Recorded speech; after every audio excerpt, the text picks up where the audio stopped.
No matter who you are or where you go, heading outside is always worth it. Welcome to Humans Outside, where we're using the Humans Outside 365 Challenge to build a life around spending time in nature while learning from fascinating outdoor-minded guests.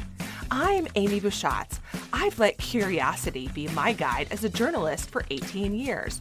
But life, including my husband's war injuries, had burnt us out. So we moved sight unseen to Alaska to see if a change of scenery and new focus on outdoors was just the shift we needed.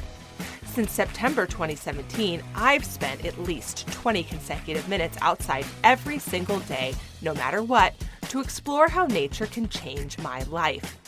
Ready to hear from experts and outdoor lovers who make heading into nature just a part of who they are while we work to do the same? Let's go! Even if a deep part of you that you don't want to address knows that all is not right in a relationship, the truth can still blindside you. Even if you see it coming like a freight train, heartbreak and all of its pain and anguish is never actually expected. And it's always harder to move through than you think it will be, even in your wildest dreams or nightmares. I know that because I've lived through it.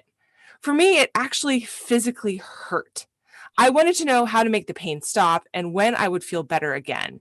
It is by far the worst, most painful thing that has ever happened to me, and I've been through the ringer. So what does that have to do with going outside? When we deal with heartbreak, we go hunting for something to ease the pain.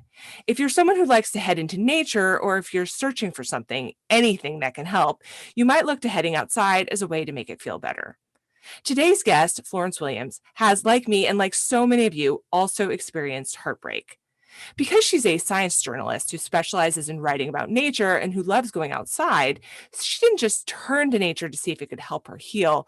She did so with the eye of someone who would write about it. And what she found can really help all of us. You might be familiar with her book, The Nature Fix. Today, Florence is going to tell us about her new inspirational memoir, Heartbreak, and all the incredible lessons about healing from heartbreak she experienced through heading outside and using herself as a case study. She's joined us for the podcast before, and I'm so honored that she's chosen to join us again. Florence, welcome back to Humans Outside.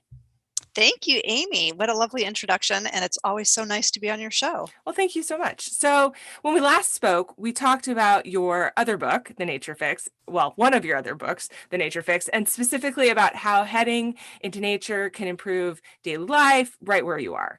So today we're going to talk about the specific process of healing from heartbreak with nature. And I just want to say thank you for being willing to share your story. You're welcome. This book is more personal than my other books for sure.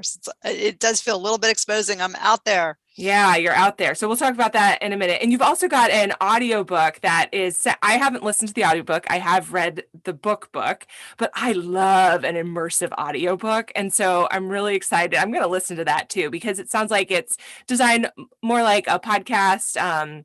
If listeners have ever listened to Malcolm Gladwell's podcast books, they might be familiar with this style, sort of like that, right? Yeah, it's what we call an immersive audiobook. And it is a little bit of a hybrid in that while I was reporting the Heartbreak book over several years, I just taped everything. Yeah. I taped interviews with the scientists. I taped interviews with my therapist, with my best friends. And we incorporated all that sort of live, in the moment tape as part of the audiobook. So it's really fun. That's really cool. So if you enjoy listening to podcasts, you might enjoy this audiobook in particular. And I am, like I said, I'm excited to go listen to that because I love me an immersive audiobook. I listen to them while I'm running. It's love it. So we like to scene set at Humans Outside by envisioning ourselves chatting with our guests in their favorite outdoor space. Now, we've talked to you before in your in quote unquote, your favorite outdoor space. Last time we imagined hanging out with you by the Potomac River in the DC area. Is that where we should metaphorically go again? I think in honor of Heartbreak, let's go to a wide sandy beach along the Green River through Canyonlands National Park. Awesome. So that is a major scene in the book. And I call it the Naked Yoga Beach because I pulled over and did some of that on this beach while I was by myself. And it's a beautiful spot with tall red canyon walls, and you can hear ravens cackling overhead and hear the sort of stream riffling by, and it's just a really lovely spot. Love it. And yeah, that's and it's hot, really hot, which makes Really, the really hot. naked yoga very appropriate. So But the water is perfect for a swim. yeah, it's hard to imagine sitting here in the dead of winter ever being hot again, but we'll take your word for it that it Trust happens. me. So, like we mentioned just a moment ago, this is a very personal book, and I actually feel kind of rotten asking for you to tell us about your heartbreak. Well, It's just a wound that's so personal. Like it's something I want to protect in my own life, yeah. you know? Yeah, it's par for the course, though. I'm putting it out there for the benefit of my readers. Yeah. So I'm willing to share it. And yeah, I mean, so what happened was in the year I turned 50, uh, my husband of 25 years sort of decided that he really didn't want to be married to me anymore. And I mean, there were various things leading up to that. Yeah, there probably were signs that I could have paid more attention to, ways in which we weren't as connected as we sometimes had been. And I actually found an email from him. Well, I wasn't snooping. I just, in my own defense, he handed me his phone one day to look for something else, and I saw an email that he'd written to another woman. Yeah, boy, is that relatable. I know. I mean, it's really hard, I think, to keep things secret these days in the internet. But yeah, I mean, my stomach sort of fell through my body, in that moment, and didn't come back into place, I think, for a really long time. But that's kind of the moment where the marriage really started dissolving, in a sort of permanent way. Yeah. Yeah. Yeah. I said in the introduction, you can see the signs. Hindsight's 2020. I mean, it always is, right? So maybe you can't, maybe you can, but later you think you could, because that's how life works. You think you could have seen something that, in the past. So, so you have your marriage dissolving, it takes two to tango, but that's really the moment. Where it starts going. And then you set out on this need to heal from heartbreak, which is not an easy thing. And like I mentioned, I really wanted to know, well, first of all, let me just say, if people want to hear about my own heartbreak, you're actually the only person I've ever done an interview with about it before. And grateful to you for that. And I've done it. And so I've never really talked about that on the podcast here. The interview with you is with my husband and I. So spoiler alert, that's how the story ends, right? Still married. And as you all know, and we moved to Alaska to help us heal from that. But if listeners want to hear about specifically what happened, they can listen to the Outside Magazine podcast episode with you, and they can just go hunting from that. I'll put a link in the show notes. So I don't want to make these veiled references to this thing without. Yep, your story's out there. Your story's out there. It's a beautiful story about healing in nature, and really grateful to you for doing that. Well, and thank you for being awesome and somebody I could trust with that, because that was really important to me as well. But so we used nature to heal from heartbreak, but I didn't study it from a scientific way at all in that moment, and you did. So tell us what methods of heartbreak, or healing heartbreak rather, that you explored and then ended up putting in this book. Yeah, I think I should maybe just preface it by saying I felt this incredible urgency to throw everything I could at getting better. Yeah, also relatable. Yeah. But I had never experienced heartbreak before. I had met the man who would be my husband when I was 18. So I've been sort of, I think sheltered from heartbreak. And I think whenever, whatever age you are, it can hit in similar ways. Mm-hmm. But for me, I really registered the pain in my body in ways that surprised me and baffled me and scared me, because I started to get sick. So that's definitely one of the themes of this book. that there are these big connections between our emotions and our bodies, and that we need to pay attention to them, and we need to take heartbreak and grief and loneliness, these difficult emotions, we need to take them really seriously. And in fact, our bodies, our brains are putting out these emotions for a purpose, and it's so that we do pay attention to them, and we try to get better. So for me, I immediately stopped being able to sleep, which, over months really feels terrible. I lost 20 pounds that I didn't want to lose. I felt really agitated and like nervous, in this way that I wasn't used to feeling. It felt terrible. I think in the book I describe it as feeling like I was plugged into a faulty electrical socket. Mm-hmm. Um, I almost felt like my hair was kind of like, stuck on end, and Yeah. my every cell in my body was kind of stuck on end. Also relatable. Yeah. I actually got diagnosed after some months. I got diagnosed with an autoimmune disease, and at one point I talked to I talked to a bunch of people. I talked to neuroscientists, I talked to psychologists, I talked to a really fascinating immunogeneticist who said to me, your white blood cells are probably freaking out right now because you feel abandoned, you feel alone. And, as human animals, like, we are not really supposed to be moving through the world feeling like we're alone.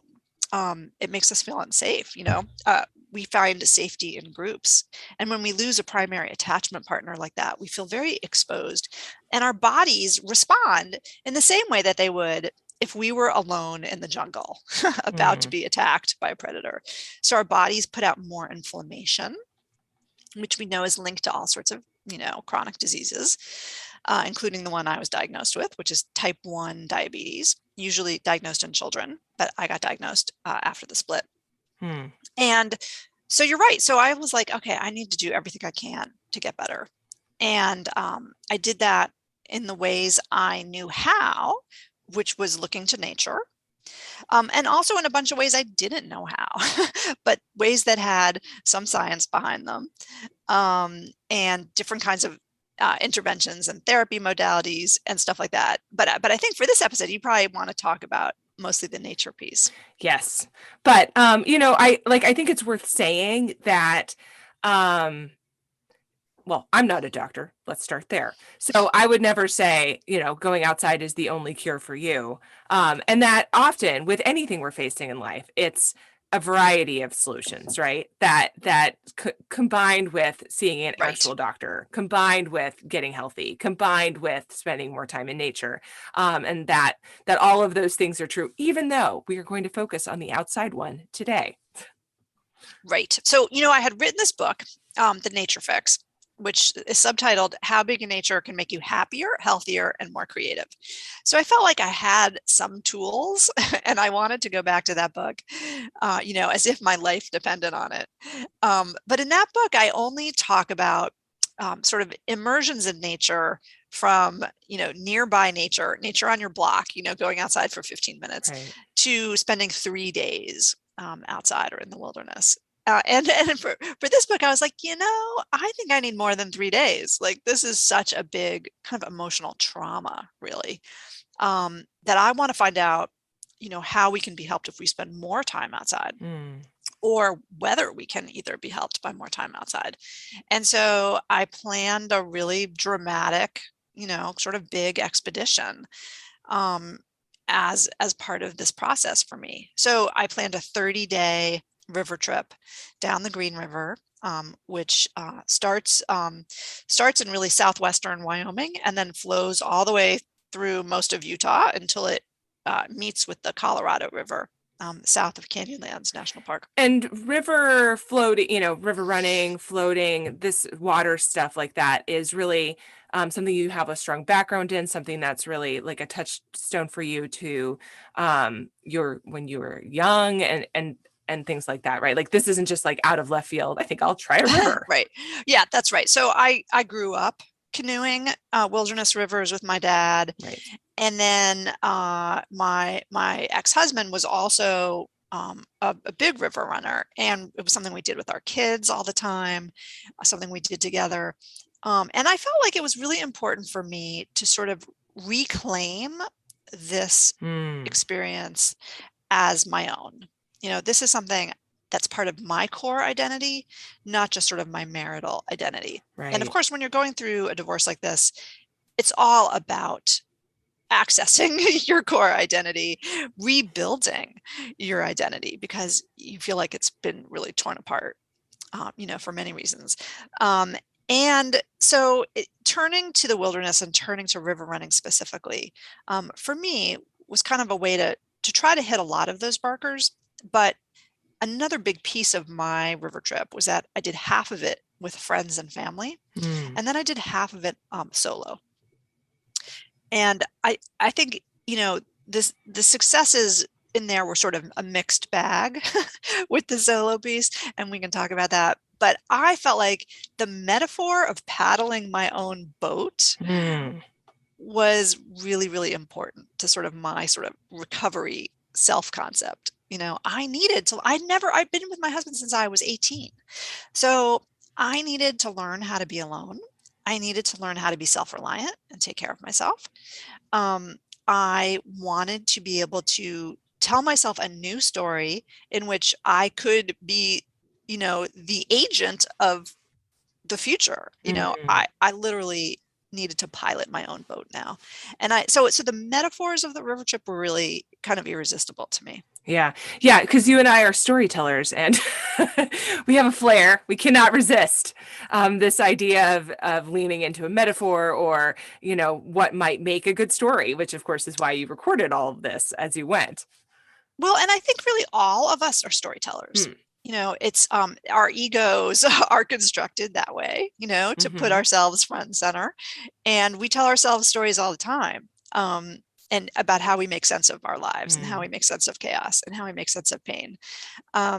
So I think it's a natural instinct, not just a writerly one. Yeah, fair enough. So, on your journey, you spent a lot of time outside, not just wandering around hoping it would help and observing how you reacted and leaning into the metaphor that we just talked about. But you've worked with top level scientists to measure that health through blood work. You really tracked how this was going. So tell us what were you tracking? And what did you find through your work tracking that? And I want to say, as somebody who loves to track things, the kind of tracking you were doing is not like I wear my Apple Watch and, press the button every time I do anything trackable. Like it was sort of way beyond that. Yeah, I mean, I really wanted to find the sort of cutting edge science. And so that required me reaching out to scientists, who are sort of pioneering this field of the ways in which our bodies, specifically our immune systems, register social pain. So one of the sort of leading figures in this field is a guy named Stephen Cole at UCLA.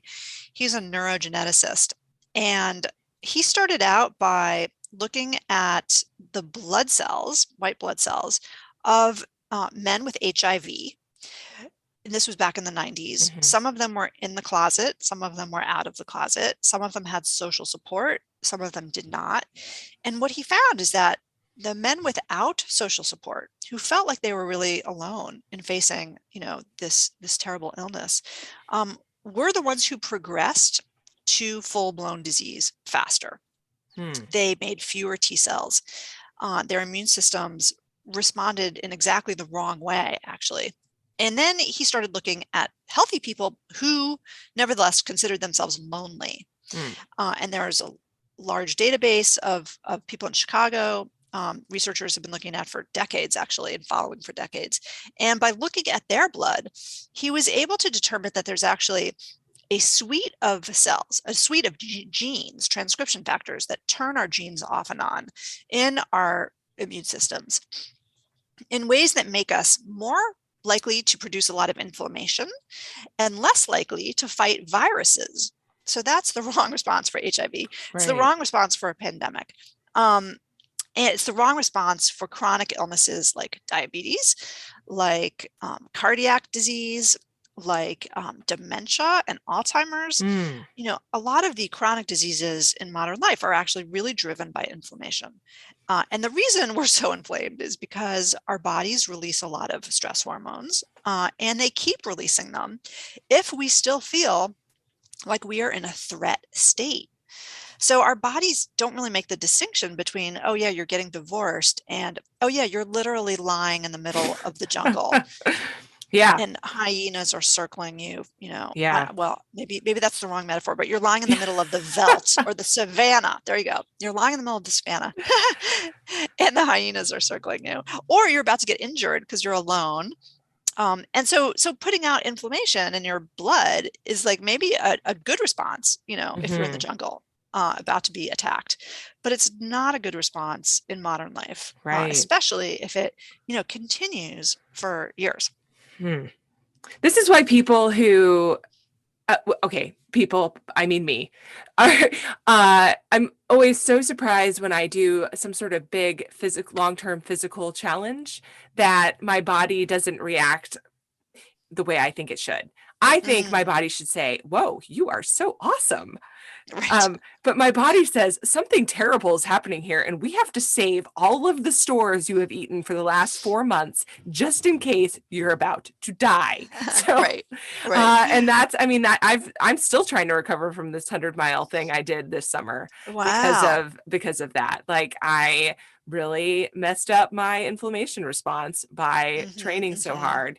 And, now I'm still paying the price for that, and I'm not sad that I did that, but I'd rather not pay the price. And I just always forget that bodies don't know the difference between the hyenas and the ultra marathon. They just don't.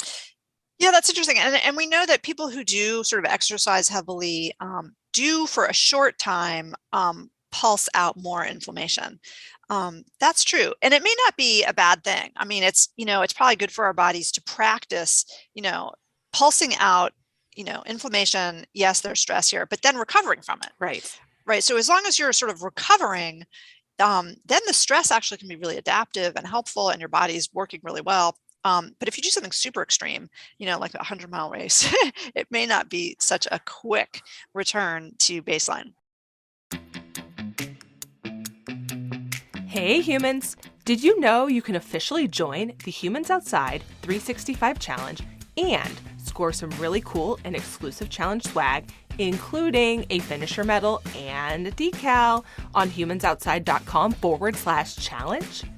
You'll also get an outdoor challenge guide written by me for you, an exclusive challenge tracker, and insider info all year long. You don't want to be left out of this. There is never a wrong time to join the Humans Outside 365 challenge. So get going. Join it today. Go to humansoutside.com/challenge to learn more now. Now, back to the show. So, break it down for us. Can you heal from heartbreak by going outside? And if so, how? Right. Great question.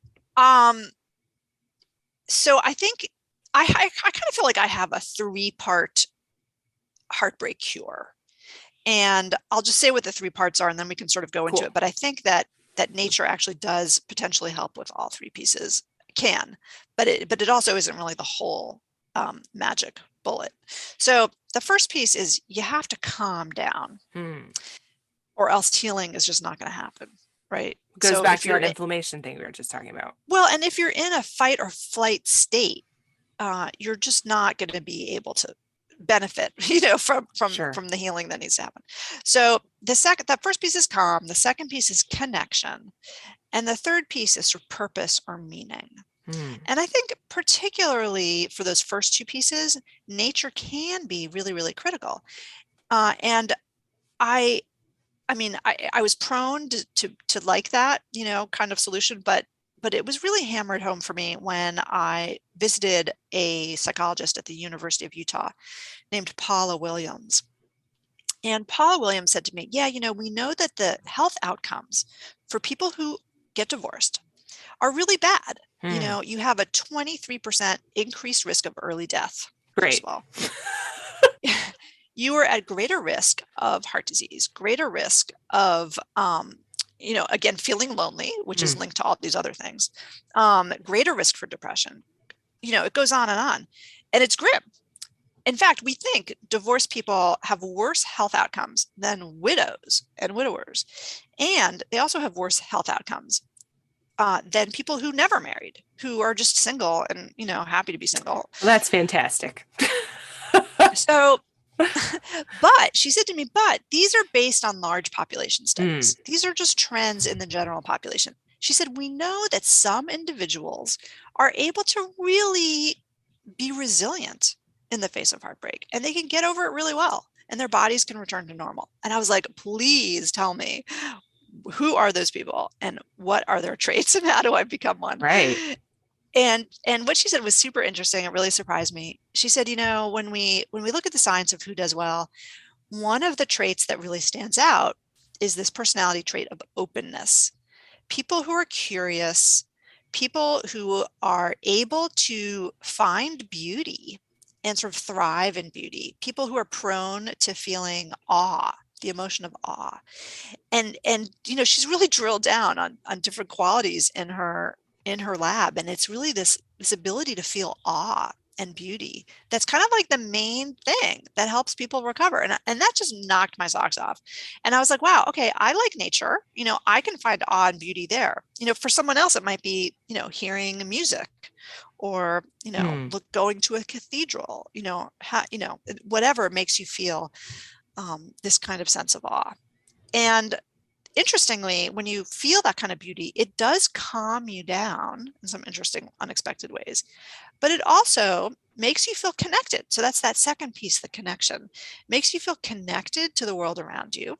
Imagine lying in a field looking up at the Milky Way, suddenly you feel like a small little grain of sand in the universe. You feel like your ego, your problems, they're just, maybe they're not quite as big a deal as you thought they were. You get sort of humbled in this really beneficial way to your health. And then interestingly, when you feel connected to the world around you, the science shows that we also tend to feel more connected to other people. So, especially if we're sharing that moment, but just in general, we may feel less ego driven and more community minded, which is really interesting and really healthy. So nature can obviously provide that sort of connection piece and give us perspective. It's just basic perspective giving. Like literally, we feel smaller. And we know this from the science where researchers will take a group of people to look at, for example, Yosemite, Half Dome in Yosemite, and they'll gaze up at this incredible, majestic landscape.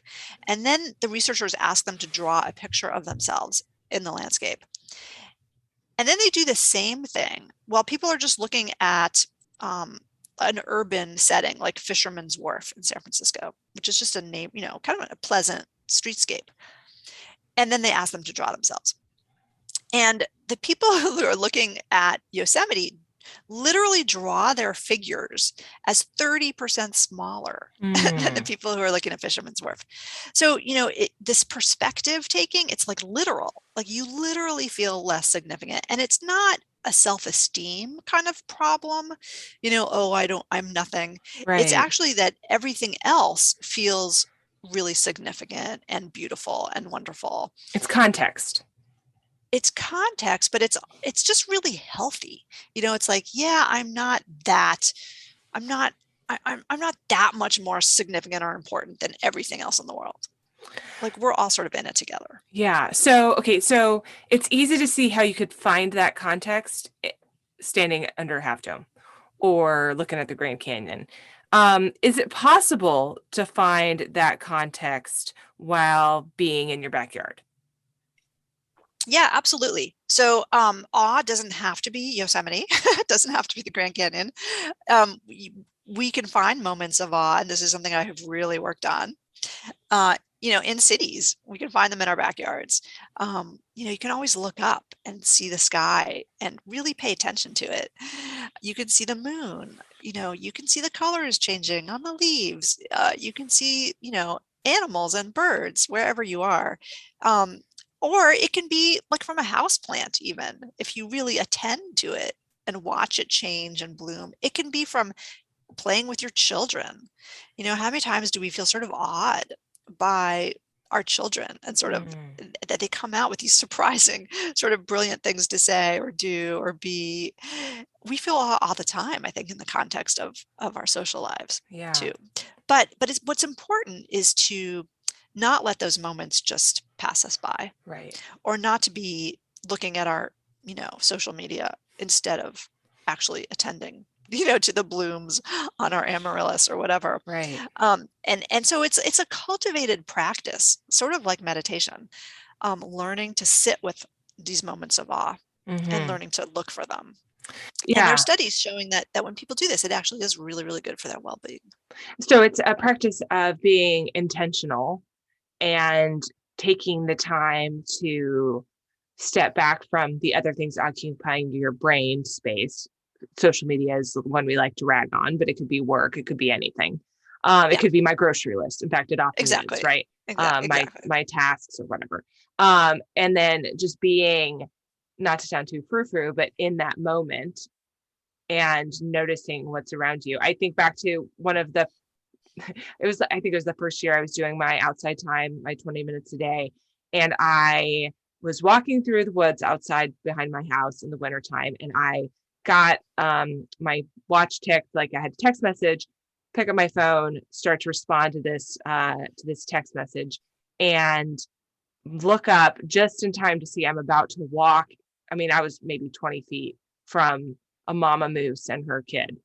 Oh, or wow. baby moose, right? Like, this is not, they weren't looking threatened. They weren't being threatening, but getting close to a moose and her baby is not recommended. So, yeah.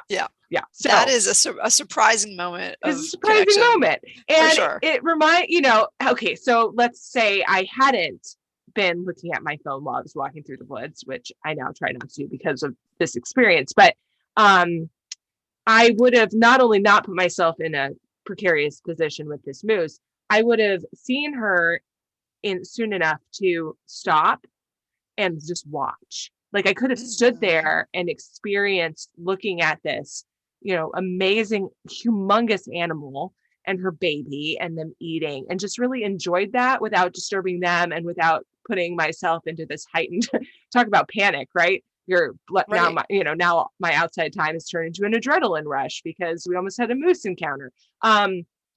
That's a really dramatic example. Most people listening to this probably aren't going to accidentally walk into a moose.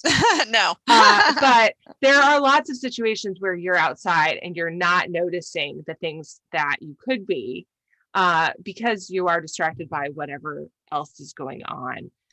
That's right. Yeah. And it's a thing. It's a thing in modern life. I'm sure it was a thing in before modern life. People have had grocery lists forever. So.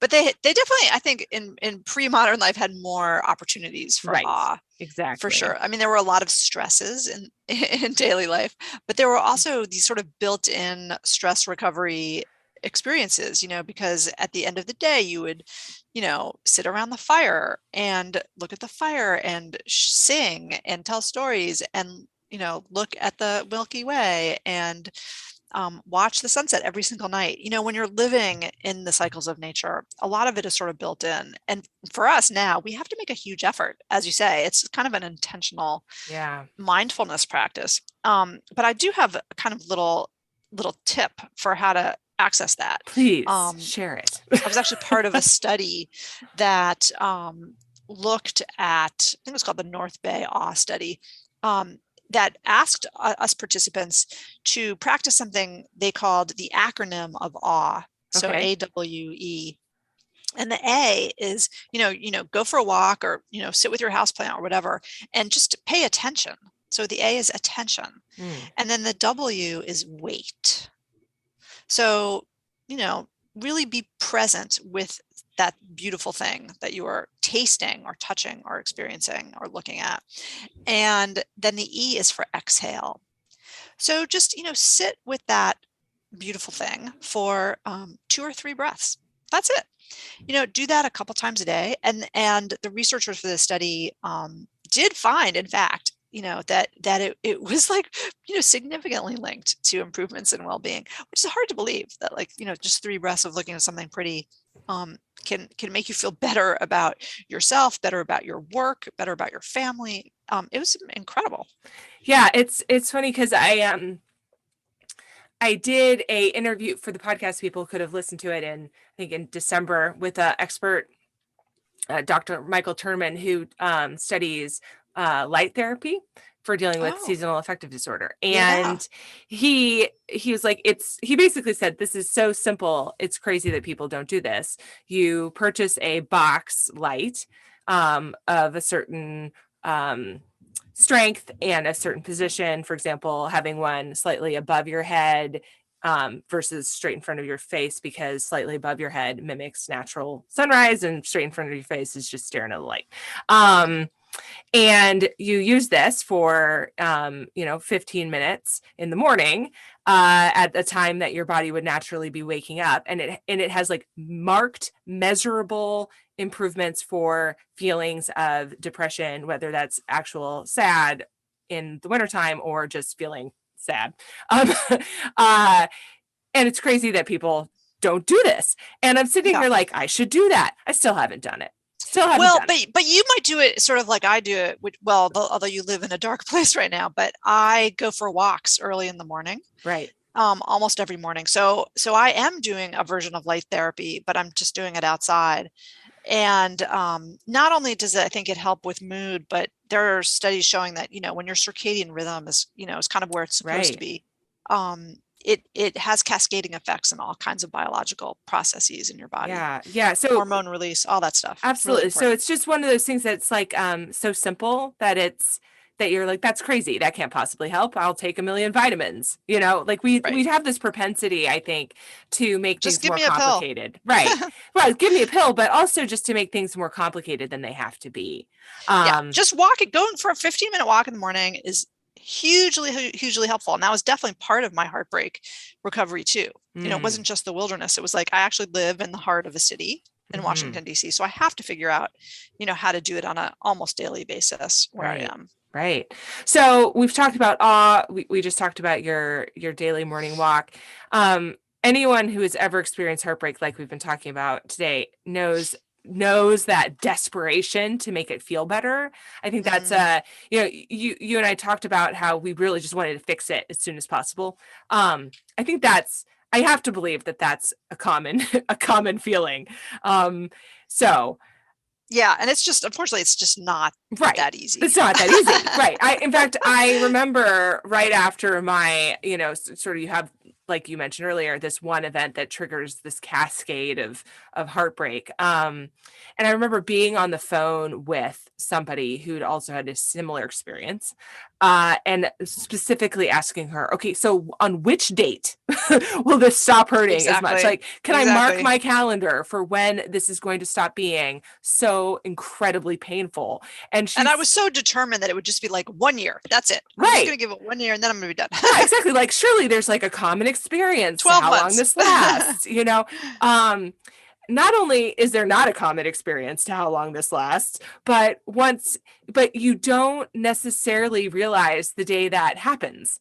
And there may not be a sort of gatepost marking the land of being totally better. Yeah. We expect this kind of neat resolution or neat closure to our heartbreak. And unfortunately, or fortunately, in some ways, our emotions are just more layered and really interesting, actually, than that.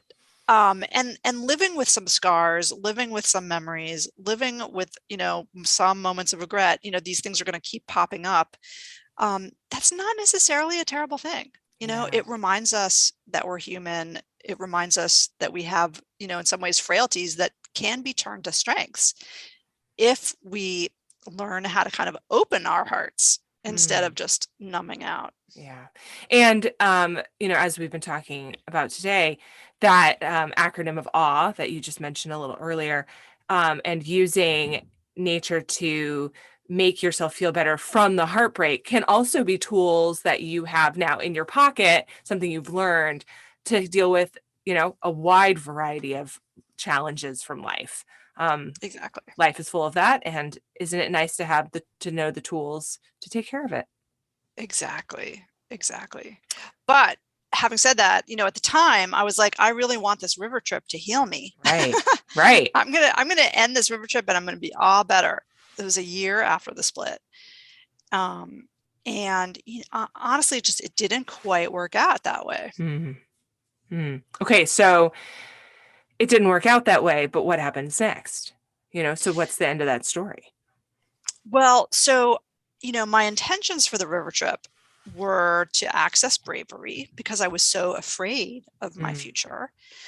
It was to learn how to be alone and learn to be self-reliant, and also to sort of tell myself a new story about who I was going to be on the other side. So again, to sort of continue that metaphor, like I was leaving the sort of badlands of the broken badlands of my marriage and flowing to this new place that I hoped would be sort of light-filled and wonderful. And that I would emerge as this sort of heroine ready to take on the rest of her life. And also to calm down, right? So we did a blood sample before the river trip, and we did another blood sample after the river trip. And what was so disappointing is that my blood really didn't look any better after being in the wilderness. I did feel like I had achieved some of my goals, like I did feel more self-confident. I felt a little bit less afraid.